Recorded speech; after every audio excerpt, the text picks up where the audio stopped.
இன்னைக்கு நம்ம வீடியோவில் பார்க்க போகிறது பார்ட்டிஷன் சூட்ஸ் அப்படின்னா என்னென்னு தெரியும். பாக பிரிவினைக்காக ஃபைல் பண்ண போடுற சூட்ஸ் கேசஸ், சிவில் கேசஸ். அதாவது என்னோட சொத்துல, இந்த சொத்துல வந்து எனக்கான பங்கை பிரித்து கொடுக்கணும்னு சொல்லி partition by metes and bounds கேட்டு ஃபைல் பண்ணக்கூடிய சூட்ஸ் இருக்குது. இந்த பார்ட்டிஷன் சூட்ஸ் வந்து ஒருத்தர் மேலே ஃபைல் பண்ணப்பட்டதே ஆனால் அவங்க டிஃபெண்டண்ட்டாக இருந்தாங்கன்னா அவங்க என்னெல்லாம் ஜென்ரலாக டிஃபென்சஸ் எடுக்கலாம், என்னெல்லாம் டிஃபென்சஸ் அவைலபிளாக இருக்குது சிவில் கேசஸில், பார்ட்டிஷன் சூட்ஸில் என்ன டிஃபென்சஸ் அவைலபிளாக இருக்குன்றத ஷார்ட்டாக ஒரு 3-4 விஷயத்தை நம்ம இன்னைக்கு வீடியோவில் நம்ம பார்க்க போகிறோம்.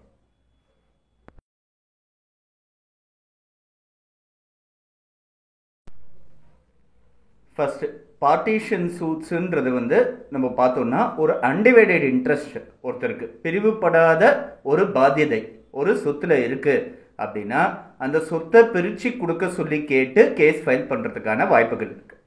ஸோ இந்த பார்ட்டிஷன் சூட்ஸ் ஃபைல் பண்ணும்போது முக்கியமான ஒரு பார்ட் ஒன்று இருக்குது. அது என்னெல்லாம் ப்ராப்பர்ட்டிஸ் இருக்கோ, அந்த கோபாசனரி இன்ட்ரெஸ்டோட என்னெல்லாம் ப்ராப்பர்ட்டிஸ் வச்சுருக்காங்களோ, அதாவது ஏபிசி 3 ப்ராப்பர்ட்டி இருக்குன்னா 3 ப்ராப்பர்ட்டியும் ஜாயிண்ட் ஃபேமிலி ப்ராப்பர்ட்டின்னா அவர் வந்து ஒருத்தர் வந்து ஏ மேலே மட்டும் ஒரு சூட் ஃபைல் பண்ணுறது முடியாது. எல்லா ப்ராப்பர்ட்டிஸையும் ஷெட்யூல் போட்டு கொடுத்து அதில் வந்து அவரோட அன்டிவைடட் இன்ட்ரெஸ்ட்டை பிரித்து கொடுக்க சொல்லி கேட்க முடியும்.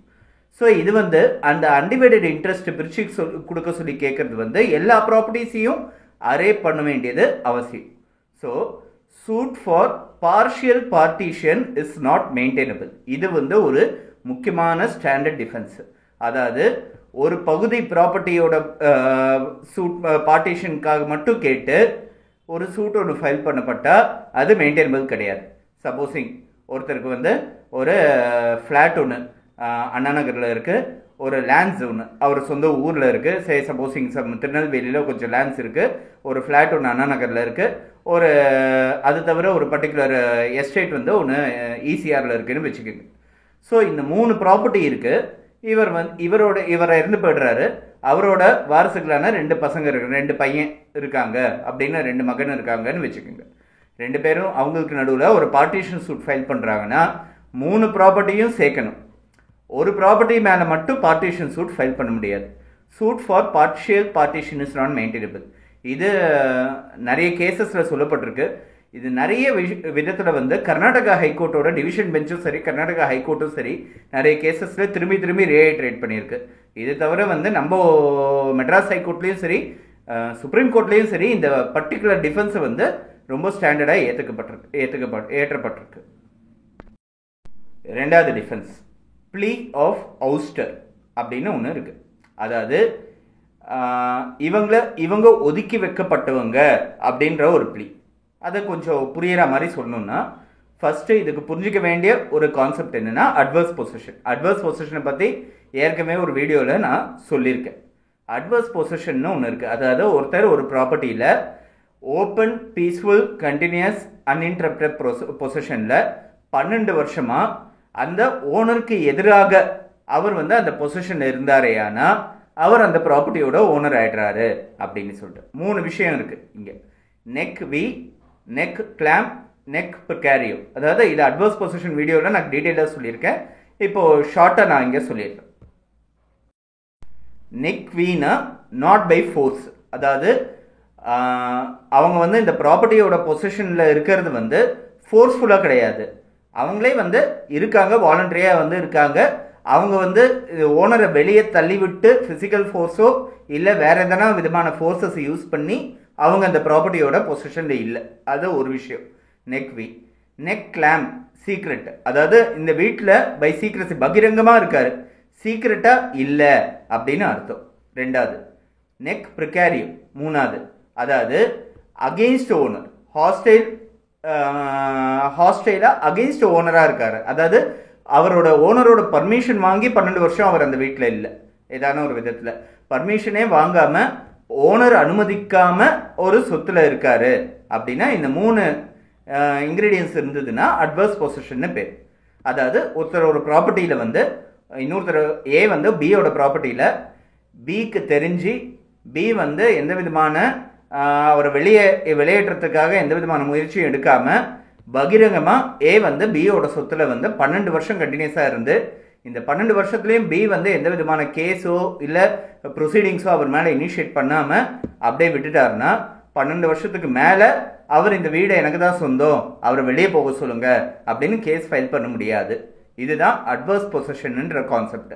இது லிமிடேஷன் ஆக்டில் இருக்கக்கூடிய இது சம்மந்தப்பட்ட ப்ரொவிஷன்ஸை பற்றி ஏற்கனவே ஒரு வீடியோவில் சொல்லியிருக்கேன். ஸோ இந்த அட்வர்ஸ் பொசஷன்ன்றது வந்து கோபார்ட்னர்ஸ் மேலே வராது. அதாவது ஒரு சொத்துல பங்காளிகள்னா இருக்காங்க அப்படின்னா, இது வந்து என்னோட பெரியப்பா பையன் வந்து இந்த சொத்துக்கு ஒரு பங்காளின்னு வச்சுக்கோங்க. இந்த பர்டிகுலர் சொத்தோட பங்காளி வந்து அந்த ப்ராப்பர்ட்டியோட ஒரு அன்டிவைடட் இன்ட்ரெஸ்ட் வச்சிருக்காரு. ஆனால் அவர் மேலே என்னால் அட்வர்ஸ் பொசிஷன் கேட்டு என்னால் கேஸ் ஃபைல் பண்ண முடியாது. யூஸ்வலாக கோபார்ட்னர் இன்ட்ரெஸ்ட்க்கு அது கிடையாது. ஆனால் அவர் இல்லாமல் அவர் வெளியேற்றி அவரோட பர்மிஷன் அவர் சொல்லி நான் வந்து பகிரங்கமாக இந்த வீடு வந்து எனக்கு தான் சொந்தம், உனக்கு சொந்தம் இல்லைன்னு அவருக்கு சொல்லிட்டு அவர் அதுக்கு எந்த விதமான ஒரு அப்ஜெக்ஷனும் பண்ணாமல் 12 வருஷமாக நான் இந்த வீட்டிலேயே இருக்கேன்னா அந்த வீடு எனக்கு தான் சொந்தம். சப்போஸிங் ஒரு லேண்ட் ஒன்று இருக்குது, அந்த லேண்டில் வந்து அக்ரிகல்ச்சரல் கல்டிவேஷன் நடந்துட்டுருக்கு, ஜாயிண்ட் ஃபேமிலி ப்ராப்பர்ட்டி. இந்த ஜாயிண்ட் ஃபேமிலி ப்ராப்பர்ட்டின்றது இந்த லேண்ட் ஒன்று இருக்குது, ஒரு 10 ஏக்கர்னு வச்சுக்கோங்க. இந்த லேண்டில் வந்து கல்டிவேஷன் நடந்துட்டுருக்குன்னு வச்சே இதுக்கு வந்து 2-3 பார்ட்டிஸ் இருக்காங்க, கோபார்ட்னர்ஸ் இருக்காங்கன்னு வச்சுக்கோங்க. மற்றவங்க வந்து இந்த லேண்டை கல்டிவேட் பண்ணுறது mister A, mister B, mister C, அவங்க 2 பேரும் கோபார்ட்னர்ஸ்னு வச்சுப்போம். இவங்க 2 பேரும் வந்து இந்த லேண்டுக்கு வந்து சொத்து சொந்தம் கொண்டாடல. ஆனால் அப்படியே விட்டுட்டாங்கன்னா 20 வருஷம் கழிச்சு கூட அவங்க பார்ட்டிஷன் சூட் ஃபைல் பண்ண முடியும். அவங்களுக்கு அந்த ரைட் இருக்குது. ஏன்னா எந்த விதமான ப்ராப்ளமும் இல்லை. இவர் வந்து இந்த சொத்துக்கு எனக்கு பங்கு இருக்குது, ஆனால் அவர் இருக்கட்டும், என்னோட பர்மிஷனோட தான் இருக்காரு, என்னோட வீட்டில் வந்து முக்கியமான அந்த ஊருக்காரரு, அந்த ஊர்லேயே இருக்கிறவர், அவர் வந்து என்ன வேணாலும் கல்டிவேஷன் பண்ணிக்கிட்டோம், எனக்கு எந்த விதமான பிரச்சனையும் இல்லை, அவசர பண தேவையும் கிடையாது, அதை அப்படியே இருந்துக்கிட்டோம், எந்த விதமான நாம உள்ளே போனால் அவர் வெளியே போகணும்னு சொல்ல போகிறது கிடையாது அப்படின்ற ஒரு எண்ணத்தில் இருந்ததுன்னா பிரச்சனை கிடையாது. இது வந்து அப்ளிகபிள் கிடையாது. ஆனால் இந்த லேண்டு எனக்கு தான் சொந்தம் அப்படின்னு மிஸ்டர் ஏ வந்து என்ன பண்ணுறாரு, மிஸ்டர் பி, மிஸ்டர் சி 2 பேருக்கும் ஒரு நோட்டீஸ் ஒன்று கொடுக்குறாரு.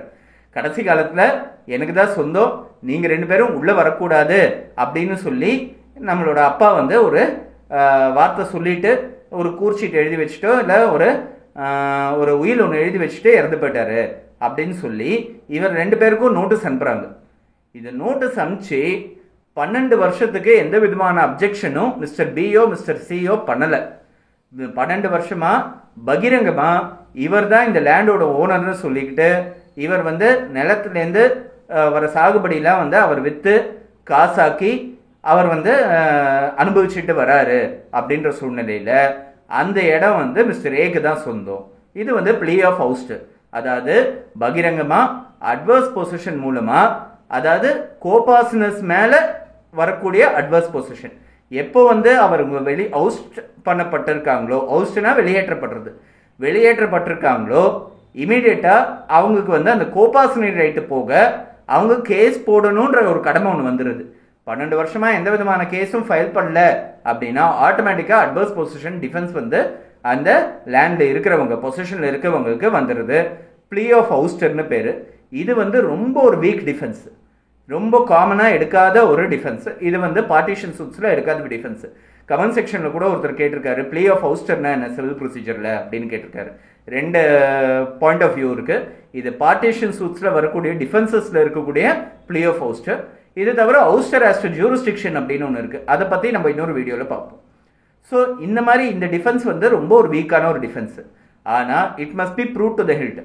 சிவில் கேசஸ் பொதுவாக ப்ரிபாண்டரன்ஸ் ஆஃப் ப்ராபபிலிட்டிஸ் மூலமாக ப்ரூவ் பண்ணக்கூடியது, அதாவது சாத்தியக்கூறுகளின் அடிப்படையில் ப்ரூவ் பண்ணக்கூடியது, நிரூபிக்கப்பட வேண்டியது தான் சிவில் கேசஸ்.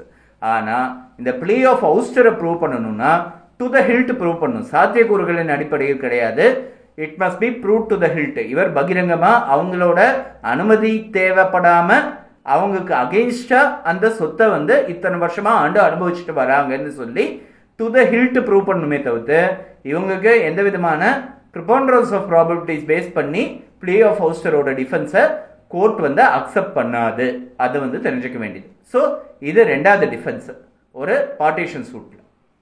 இதுக்கு அடுத்த ஒரு defence not properly valued, valuation சரியில்லை அப்படின்னு பார்ட்டிஷன் சூட்ஸில் ஒரு டிஃபென்ஸ் எடுக்க முடியும். நான் ஏற்கனவே சொல்லியிருக்கேன் ஒரு வீடியோவில், Tamil Nadu court fee and suit valuation ஆக்டில் செக்ஷன் 37 இருக்குது. இந்த செக்ஷன் 37ல தான் பார்ட்டிஷன் சூட்ஸை எந்த அடிப்படையில் எந்த ஃபவுண்டேஷனில் வந்து கோர்ட் ஃபீ பே பண்ணணும் அப்படின்றது இருக்குது, எப்படி வேல்யூவேஷன் பண்ணணுன்றது section 37 Tamil Nadu court fee and suit valuation ஆக்டில் இருக்குது. இந்த செக்ஷன் 37ல் கிளாஸ் 1 இருக்குது. 37 கிளாஸ் 1ல் என்ன சொல்லப்படுறதுன்னா, ஒருத்தர் ஒரு பார்ட்டிஷன் சூட் ஒன்று ஃபைல் பண்ணுறாரு அப்படின்னா, மிஸ்டர் ஏக்கு வந்து 1/4 ஷேர் இருக்குது ப்ராப்பர்ட்டியில், அவர் 1/4 ஷேரை பிரித்து கொடுக்க சொல்லி பார்ட்டிஷன் சூட் ஃபைல் பண்ணுறாரு அப்படின்னா, அந்த 1/4 ஷேரோட வேல்யூவில் 3% 3% கோர்ட் ஃபீயாக கட்டணுன்றது செக்ஷன் 37 கிளாஸ் 1ல் இருக்குது. ஆனால் செக்ஷன் 37 கிளாஸ் 2 இருக்குது. இதில் என்னென்னா, if a person is in possession, joint possession of the property, அவர் வந்து இவ்வளோ கோர்ட் ஃபீ கட்டணுன்ற அவசியம் கிடையாது. அதாவது 1/4 ஷேர் மேலே, அவரோட ஷேர் மேலே வந்து அவருக்கு கோர்ட் ஃபீ கிடையாது. அவரோட கோர்ட் ஃபீ வந்து ரொம்ப கம்மி. இப்போ இருக்கிற சூழ்நிலையில் 5000 ரூபாய் தான் கோர்ட் ஃபீ கட்ட வேண்டியதாக இருக்கலாம். ஸோ அதுதான் அந்த அவருக்கு கொடுக்கப்பட்ட லிமிட். ஸோ இப்படி இருக்கும்போது இவர் வந்து செக்ஷன் 37 கிளாஸ் 2ல் இவர் ப்ரூவ் பண்ண வேண்டிய கான்ஸ்டிடியூண்ட் என்னன்னா, அவர் அந்த ப்ராப்பர்ட்டியோட பொசிஷனில் இருக்காரு அப்படின்றத ப்ரூவ் பண்ணணும். சரி, இப்போ இந்த பொசிஷனில் இருக்காருன்னா பகிரங்கமாக அந்த ப்ராப்பர்ட்டியை அனுபவிச்சுட்டு வராரு, அங்கே இருக்காரு, அங்கே உட்காந்துட்டு இருக்காரு அப்படின்றது அர்த்தம் கிடையாது. அந்த ப்ராப்பர்ட்டியோட பொசிஷனில் இருக்கிறதுக்கு 2 வகை இருக்கு. ஆக்சுவல் பொசிஷன் அல்லது கன்ஸ்ட்ரக்டிவ் பொசிஷன், இல்லைன்னா டீம்டு பொசிஷன் கூட சொல்லுவாங்க. இந்த கன்ஸ்ட்ரக்டிவ் பொசிஷன்ன்றது தான் முக்கியமான வார்த்தை. ஆக்சுவல் பொசிஷன்னா அவரே அந்த ப்ராப்பர்ட்டியில் பகிரங்கமாக உட்காந்துட்டு இருக்கிறது, அதில் எந்த விதமான சந்தேகமும் இல்லை, இவருக்கு கோர்ட் ஃபீ கம்மி தான். கன்ஸ்ட்ரக்டிவ் பொசிஷன்னா இவர் இந்த ப்ராப்பர்ட்டிக்குள்ளே போகிறாரு அப்படின்னா, வெளியில் போன்னு சொல்லாத இருக்கிற பட்சத்தில் இவருக்கு கன்ஸ்ட்ரக்டிவ் பொசிஷன் இருக்குது. அதே மாதிரி இவர் இந்த ப்ராப்பர்ட்டியோட பொசிஷனில் இருக்காருன்ற மனநிலையில தான் இருக்காரு அப்படின்னா இவருக்கு கன்ஸ்ட்ரக்டிவ் பொசிஷன் இருக்குது அப்படின்றது அர்த்தம். ஸோ ஒன்ஸ் ஒருத்தருக்கு கன்ஸ்ட்ரக்டிவ் பொசிஷன் இருக்குன்னா அது வந்து ஜாயிண்ட் பொசிஷனில் வந்து வந்துடும். அவர் வந்து கோர்ட் ஃபீ கம்மியாக பே பண்ணால் போதும். இப்போது ஒரு கேஸ்க்கு டிஃபென்ஸ் எடுக்கிறாங்கன்னா, இவர் பொசிஷனில் இல்லை, இவருக்கும் இந்த ப்ராப்பர்ட்டிக்கும் சம்மந்தமே இல்லை, ஏதோ ஒரு ஊரில் இருக்காரு, இவர் இந்த ப்ராப்பர்ட்டியை பார்த்தது கூட கிடையாது, இவர் இந்த ஆக்சுவல் பொசிஷன்லேயும் இல்லை, கன்ஸ்ட்ரக்டிவ் பொசிஷன்லேயும் இல்லை, டீம்டு பொசிஷன்லேயும் இல்லை, அவர் வரத்துக்கான அருகதையே உரிமையே நாங்கள் கொடுத்ததே கிடையாது அப்படின்னு ஒரு டிஃபென்ஸ் எடுக்கிறாங்க அப்படின்னா அந்த டிஃபென்ஸ் வந்து செல்லும். இந்த டிஃபென்ஸை பேஸ் பண்ணி அந்த கேஸோட வேல்யூவேஷன் அடிப்படும். அதாவது செக்ஷன் 37 கிளாஸ் 1ல் வேல்யூவேஷன் பண்ண வேண்டிய கேஸை செக்ஷன் 37 கிளாஸ் 2ல் வேல்யூவேஷன் பண்ணிட்டீங்க. அதாவது அவரோட ஷேரில் 3% கோர்ட் ஃபீயாக கட்ட வேண்டியதுக்கு பதிலாக நீங்கள் வெறும் 5000 ரூபாயை மட்டும் கோர்ட் ஃபீயாக கட்டி கேஸை நம்பர் பண்ணியிருக்கீங்க, இது செல்லாதுன்னு சொல்லிட்டு ஒரு டிஃபென்ஸ் எடுக்க முடியும். இது பார்ட்டிஷன் சூட்ஸில் எடுக்கக்கூடிய 3வது லைக்லி டிஃபென்ஸ். ஸோ இந்த டிஃபென்ஸை ப்ரூவ் பண்ணுறது இட்ஸ் கொஸ்டின் ஆஃப் ப்ரிலிமினரி அப்ஜெக்ஷனாக வராது இந்த வேல்யூவேஷன் சம்மந்தப்பட்ட விஷயம். ஏன்னா பொசிஷனை ப்ரூவ் பண்ணாதான் வேல்யூவேஷன் இந்த பக்கமா அந்த பக்கமான்றது தெரியுன்றதுனால யூஸ்வலாக அது ப்ரிலிமினரி அப்ஜெக்ஷன்ஸில் வராது, ப்ரிலிமினரி இஷ்யூஸில் வராது. ஸோ இந்த பார்ட்டிஷன் சூட்ஸில் இந்த மாதிரி ஒரு டிஃபென்ஸ் எடுக்கிறதுக்கான வாய்ப்புகள். அடுத்தது oral partition or family arrangement. Family அரேஞ்ச்மெண்ட்னா குடும்ப ஏற்பாடு. அதாவது அந்த குடும்பத்துக்குள்ள இந்த ப்ராப்பர்ட்டி அப்போ வந்து பாகுபிரிவினை பத்திரம்லாம் கொடுக்காம ஒரு கூட்டு குடும்பமாக இருக்குன்னா, எப்பா நீ இந்த காட்டை பார்த்துக்கோ, எப்பா நீ இந்த பில்டிங்லேருந்து வர வருமானத்தை வந்து வீட்டுக்கு கொண்டு வா, எப்பா நீ இந்த தொழிலை பார்த்துக்கோ அப்படின்னு சொல்லி அந்த தொழிலை பிரித்து கொடுக்கறதுன்னு சொல்லி ஒரு கான்செப்ட் ஒன்று இருக்குது. இந்த கான்செப்ட் பேர் ஃபேமிலி அரேஞ்ச்மெண்ட்டுன்னு பேர். ஒரு சில இடத்துலலாம் இதை கூர்ச்சீட்டுன்னு சொல்கிறது உண்டு. கூர்ச்சீட்டு வந்து ஃபேமிலி அரேஞ்ச்மெண்ட்டோட ஒரு ஃபார்ம்னு சொல்லலாம், ஒரு பகுதி. இந்த மாதிரி வந்து சொத்தை பிரித்து கொடுக்கறது அப்படின்றது இருக்குது. ஒரு சில இடத்துல பஞ்சாயத்தாரோட முன்னிலையில் சொத்தை பிரித்து கொடுக்கறதுன்றது இருக்குது. இந்த குடும்பத்தில் வந்து எல்லாரும் சொத்தை பிரிச்சுக்கலாம் அப்படின்னு முடிவு பண்ணியிருக்காங்க. ஸோ இந்த பண்ணையாரோட இத்தனை வாரிசுகள் இருக்காங்க, இவங்களுக்கு இந்த சொத்து இவங்களுக்கு இந்த சொத்துன்னு சொல்லி அந்த அடிப்படையில் பிரித்து கொடுக்கறதுன்றது உண்டு. எல்லாத்துக்கும் கோர்ட்டுக்கு வருதுன்ற அவசியமும் கிடையாது, எல்லாத்துக்கும் ரெஜிஸ்டர் ஆஃபீஸில் சுமூகமாக முடிகிறதுன்ற அவசியமும் கிடையாது. இந்த மாதிரி பார்ட்டிஷன் பை ஃபேமிலி அரேஞ்ச்மெண்ட்ஸ் வந்து நார்மலாக நடக்கிறது உண்டு. அதே மாதிரி ஓரல் பார்ட்டிஷன், அதாவது எப்போ எழுத்துப்பூர்வமாக எதுவுமே இல்லாமல் வாய்மொழியாக நீ இந்த ப்ராப்பர்ட்டி எடுத்துக்கோ நீ இந்த ப்ராப்பர்ட்டி எடுத்துக்கோன்னு சொல்லி வாய்மொழியாக பிரித்து கொடுக்கறதுன்றது இருக்குது. ஸோ இந்த மாதிரி பார்ட்டிஷன்ஸ் வந்து லீகல் ரெக்கக்னிஷன் வந்து ஒரு சில கேசஸில் இருக்குது. இதை பற்றி செப்பரேட்டாக ஒரு வீடியோ கூட கொஞ்ச நாள் கழிச்சு நம்ம பார்ப்போம். ஸோ இந்த மாதிரி ஒரு பார்ட்டிஷன் இது பிரித்து கொடுத்தது பை ஃபேமிலி அரேஞ்ச்மெண்ட் இல்லைனா பை ஓரல் பார்ட்டிஷன் மூலமாக பிரித்து கொடுக்கப்பட்ட சொத்து எதனா இருந்ததுன்னா அது மீட்ஸ் அண்ட் போன்ஸில் பிரித்து கொடுக்கப்பட்டதுன்னா அது வேலிடா இல்லையான்ற ஒரு கொஸ்டின் ஒன்று ரைஸ் பண்ணப்படும். ஸோ இந்த மாதிரி பார்ட்டிஷன் மூலமாக பிரித்து கொடுக்கப்பட்டிருக்கு. ஏற்கனவே பிரிக்கப்பட்ட சொத்து தனியாக வந்து எல்லாத்தையும் சேர்த்து வச்சு திரும்பி பாகப்பிரிவினை சூட் ஃபைல் பண்ணுறது வந்து பார்ட்டிஷன் சூட் ஃபைல் பண்ணுறது சரி கிடையாது அப்படின்னு ஒரு டிஃபென்ஸ் ஒன்று எடுக்க முடியும். ஸோ இதெல்லாம் லைக்லி டிஃபென்சஸ் ஒரு பார்ட்டிஷன் சூட்ஸில் எடுக்கக்கூடிய லைக்லி டிஃபென்சஸ். இது விட ஃபார் ஃபிச்டு டிஃபென்ஸ் நிறைய இருக்குது. இவங்க இந்த சொத்துக்கு வாரிசே கிடையாது, இவங்க இந்த குடும்பத்தில் பிறக்கவே கிடையாது அப்படின்னு டிஃபென்ஸ் எடுக்கிறவங்களா இருக்காங்க. ஸோ அதெல்லாம் வந்து கொஞ்சம் ஒரு ஃபார் ஃபிச் டிஃபென்ஸு, அதை அந்தந்த கேஸோட சந்தர்ப்ப சூழ்நிலைகளை பேஸ் பண்ணி இருக்கக்கூடிய டிஃபென்சஸ். இது ஸ்டாண்டர்டாக பார்ட்டிஷன் சூட்ஸில் எடுக்கக்கூடிய ஒரு 4 டிஃபென்ஸை பற்றி இந்த வீடியோவில் பார்த்தோம். இது பார்ட்டிஷன் சூட்டு ஒருத்தர் மேலே ஃபைல் பண்ணப்பட்டதே ஆனால் அவங்களுக்கு பயன்படும்னு நம்ம